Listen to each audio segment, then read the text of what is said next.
Hello, today is July 12th, 2023.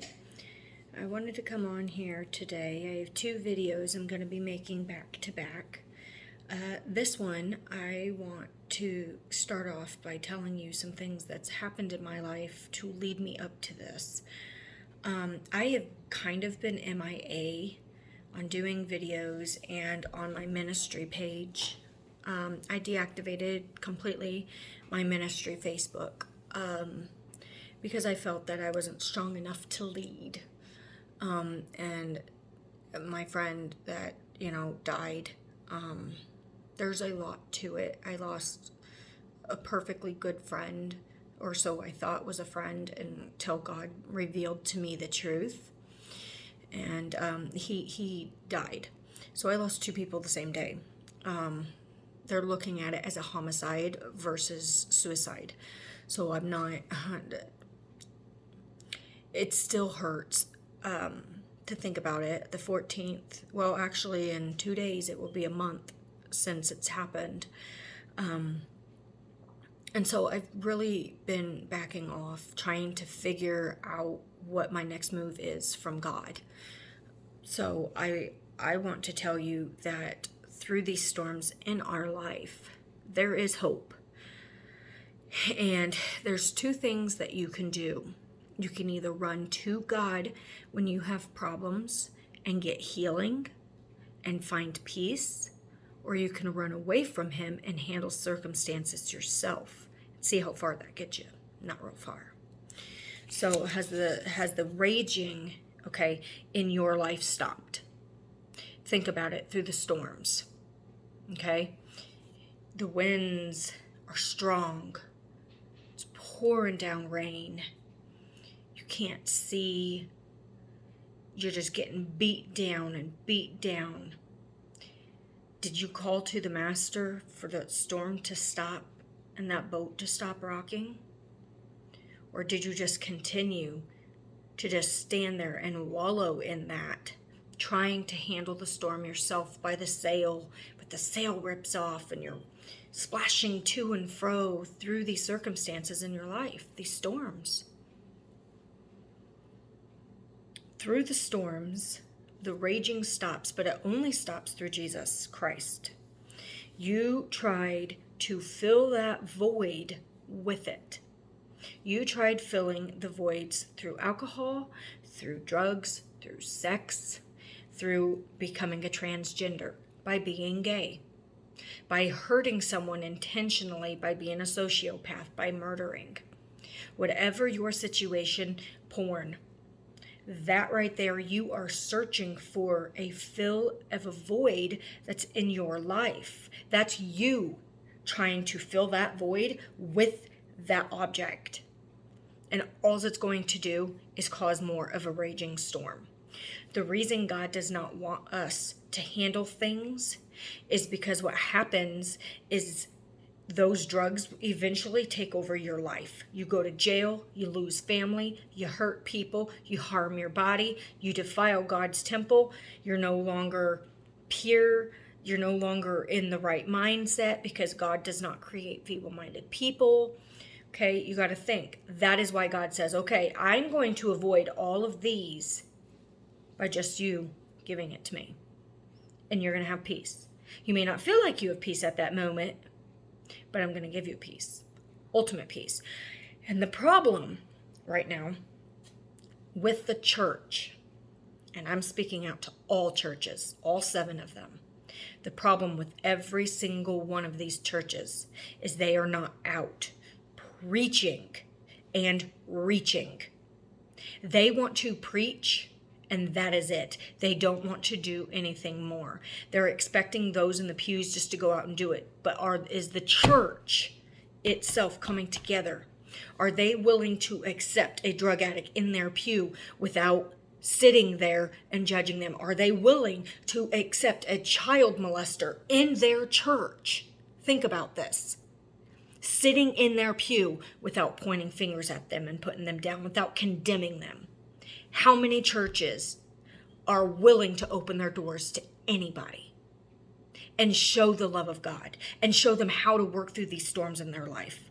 No one wants to be a bad person. People just become that way because they have allowed sin in their life to overtake them.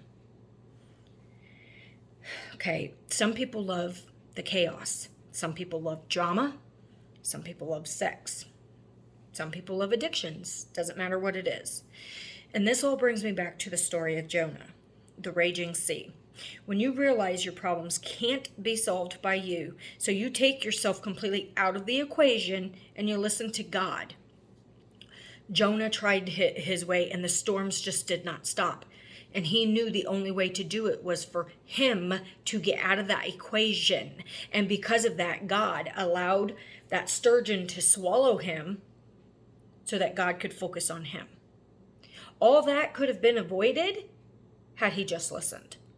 Now, I'm not saying it's easy, but I am saying if you give it to God and put faith behind it, you're going to see the storms in your life subside. Don't be so arrogant that you don't think that you can't work through your failures. Okay? Our country is a dark and dangerous place right now, but God is our only hope. And we are family. Okay? Coming together for peace and harmony. Every person wants the same thing. Okay? You're learning to let go of anger, of bitterness and hostility. You learn to love. Love yourself in the way God made you. Think about this. A lot of people are so lost, okay? They feel from a young age that they are a woman. Oh my goodness gracious. I am so sorry. People are so lost that they want to become something. They feel like, oh, as a woman, that I'm a man. It's because you have higher testosterone levels than you do estrogen as a woman. Once you get that chemical imbalance fixed, you'll be fixed. And a lot of people use that as an excuse to change who they are because they're running from the truth. They can't sit and accept the fact that when God created us, he created us in his image. And when he said that God created man in his image and he saw that it was good, and so it was so. Okay? And then he saw how lonely man was. So he created a woman from his ribs. And what did he do? He breathed God's breath into our bodies. He did not create us inside of a man. He created us as two separate entities, two separate bodies, but both created in his image.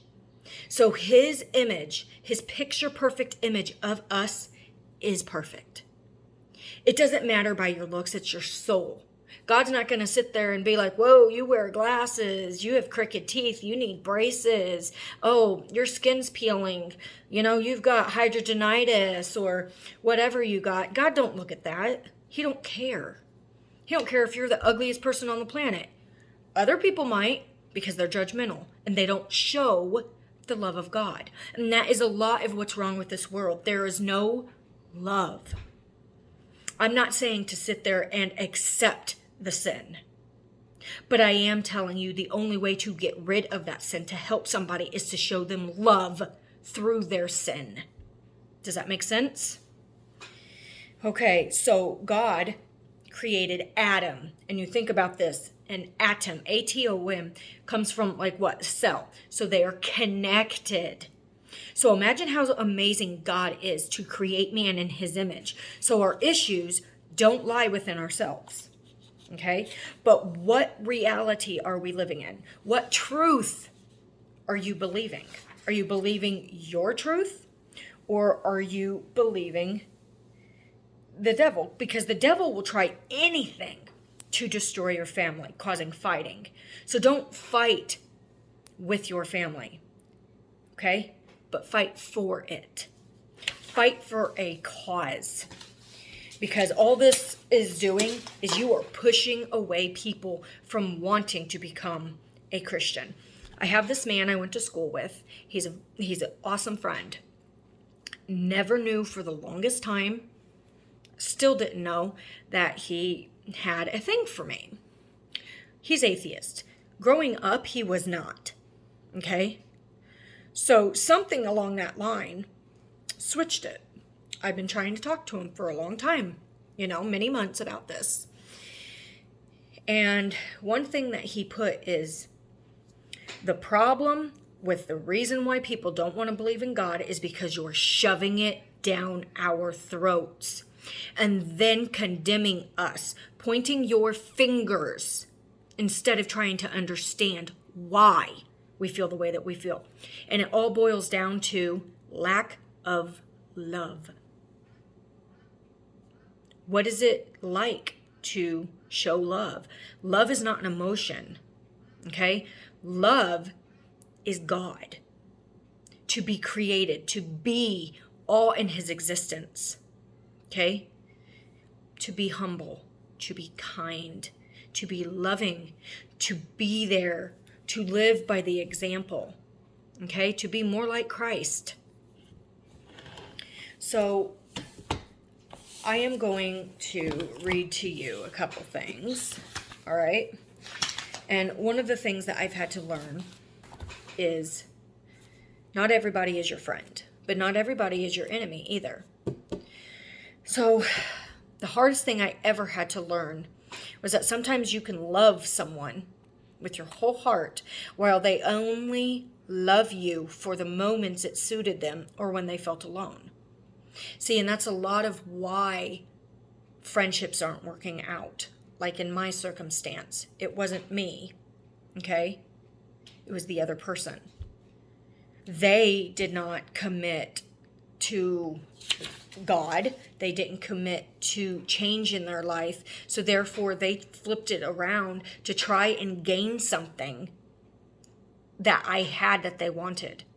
But God says, I'm going to protect you from that. So I'm separating the wheat from the tares right now. I'm keeping you from the dark side of this situation. And I know that God is protecting me. Okay? Because he loves us that much. And so I'm going to read to you these that God led me to. Okay, and it's Proverbs 15, 1-9. It says, when troubles and sufferings begin and you get rocked out of your comfort zone, then it's our nature to react humanly and try and fix it ourselves. Turning to man-made items instead of yelling or being angry by lashing out, God tells us this. A soft answer turns away wrath, but a harsh word stirs up strife. Right there. For an atheist, for you to sit there and say, well, there's a God and you're going to go to hell. And that's the worst approach that you can tell anybody. Raising your voice, getting angry, all you're doing is stirring up the demons. You're fighting with the demons. You're not fighting with the person. Do you want the person saved? I mean, think about it. Demons can't be saved, but a human soul can. You can make them demons flee. The tongue of the wise uses knowledge rightly, not of our understanding, but the mouth of fools pours forth foolishness. Okay? The eyes of the Lord are in every place, which you cannot hide from him, and that's why conviction occurs, and a void you can't fulfill on your own, keeping watch on the evil and so a wholesome tongue is a tree of life, but perverseness in it breaks the spirit. Perverseness means deliberately deviating from what is good, the quality of being morally wrong in principle or practice, finding pleasure in evil ways. There are seriously people out there that are so morbid and so corrupt that they get pleasure from watching your pain, okay? Which I personally believe all it is just demons. That's all it is inside them that have overtaken them. And the Bible has talked about that, because he led the whole herd of swine over because it was all demons. And a fool despises his father's instructions, but he who receives correction is prudent. So being gay or transgender, the devil worshipers refuse God in his glory and correction. Okay? And they defile God because they are chasing the comfort of the devil's lies. That's all they're doing. In a circumstance that is not appealing to God or pleasing in his eyes. That right there is what they're doing. They have turned away from God because sin feels good. They don't like to be told what to do and what not to do. And because that sin feels good, they take it into their own hands as if that is the law of the land. That I can distort and believe anything that I want to believe because it's free will. But the problem with free will is that people take that free will to live sinfully. And that's the thing. Every action has a reaction, whether it's a good one or a bad one. Okay? And just like in my circumstance, I was used, I was put down, and looking back, I realized there was never a friendship there. It was what that person could completely get out of me. I was hurt and distraught and angry, but I gave it to God. And I'm very thankful for a few women that sat there and helped me. Melissa, Rhonda, Christy.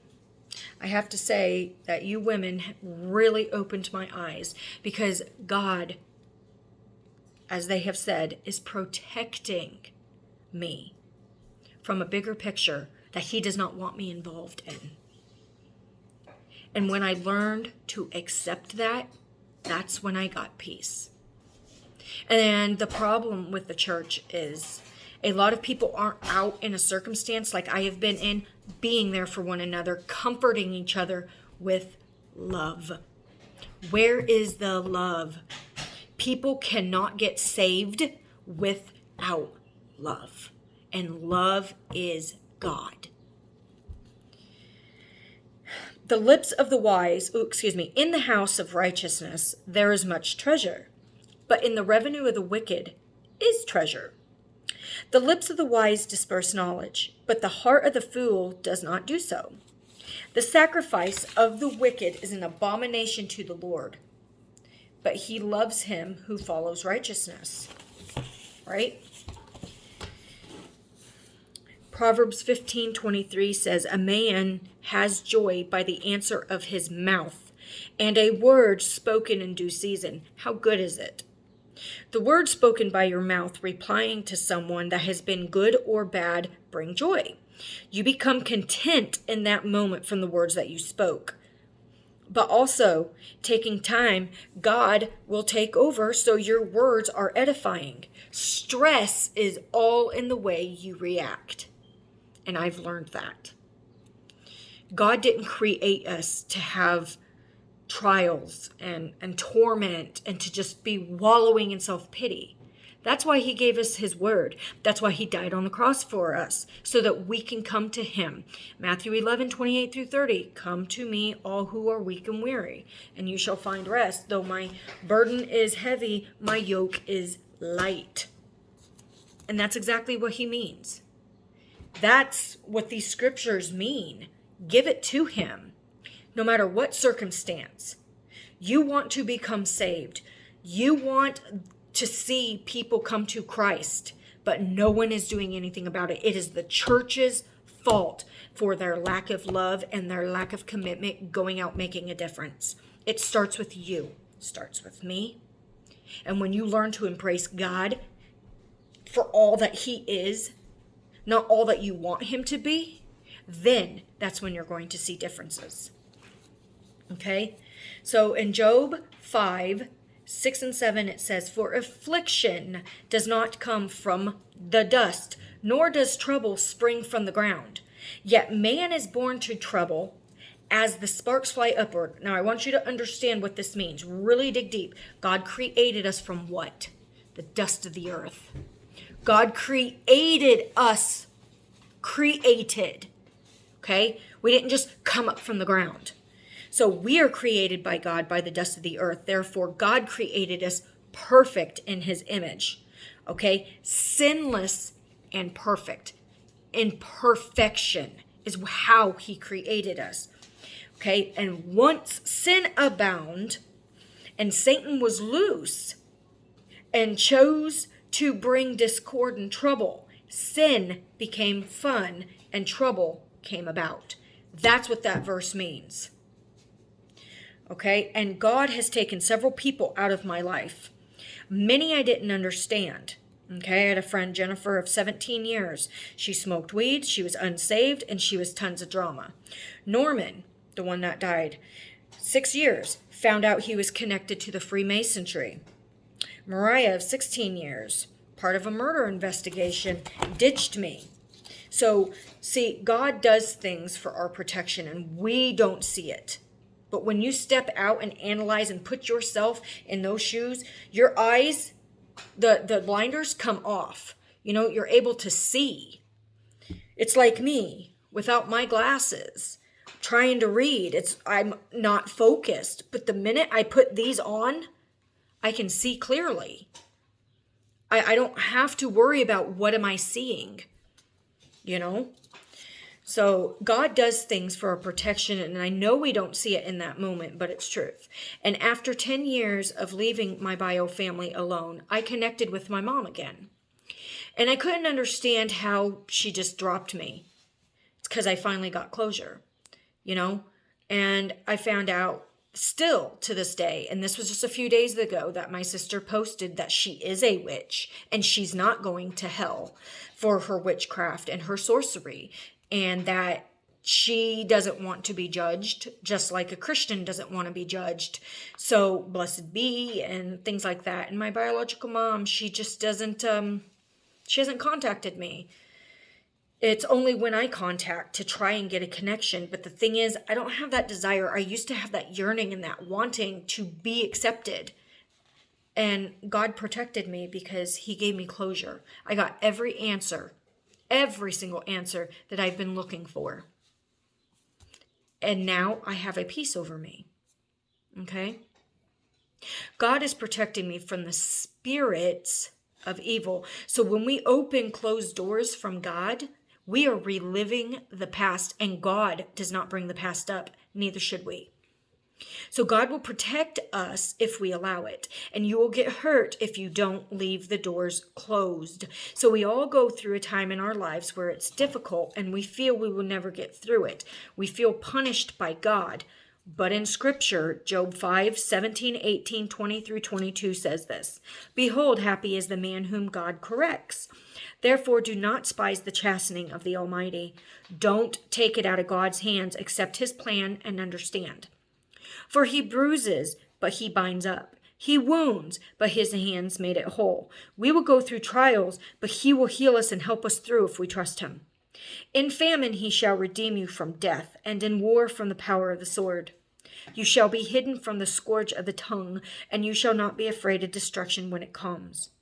And you shall laugh at destruction and famine, and you shall not be afraid of the beasts of the earth. You will put your problems to death and find peace with God, and the joy of the Lord is contagious." That is how you win souls. That is what we need to be doing. Okay? So when we are discouraged, in Psalms 42:11, it says, "Why am I discouraged? Why is my heart so sad? I will put my hope in God. I will praise him again, my Savior, my God." And discouragement is very common. Oftentimes, our circumstances do not match our expectations. What are we to do when life seemingly does not go our way? We put our hope in Jesus. We give him praise even when we can't see how the story is going to go. We call out in worship in the midst of the storm. And a commandment, 2 Timothy 2:2. "You have heard me teach things that have been confirmed by many reliable witnesses. Now teach these truths to other trustworthy people who will be able to pass them on to others." Okay, so mentoring and discipling does not mean we have to have our life together in order to take part in the mentoring. This is what really spoke to me. Like I said, I felt I wasn't worthy. It's coming alongside someone and sharing a wee bit of our wisdom gained over the years. Quite possibly just our presence alone of consistent connection builds up another and keeps our spirits high through the difficult times. Is there someone in your life that you are consistently pouring into and passing along these truths? Is God calling you to step out and mentor? We are made for so much more. We are made to make a difference. Our job is to win souls to Christ. We can't do that if you're pointing fingers condemning. We can't do that if people aren't willing to show who God really is with his love, without the backstabbing, the backbiting, the finger pointing, the name calling, the condemning. That's not love, right? And God tells us in Matthew 6:19 through 21, do not conform to the things of this earth where moth and rust destroy, but store your treasures in heaven where moth and rust do not destroy, for where your heart is, there your heart be also. Okay, so which side are you on?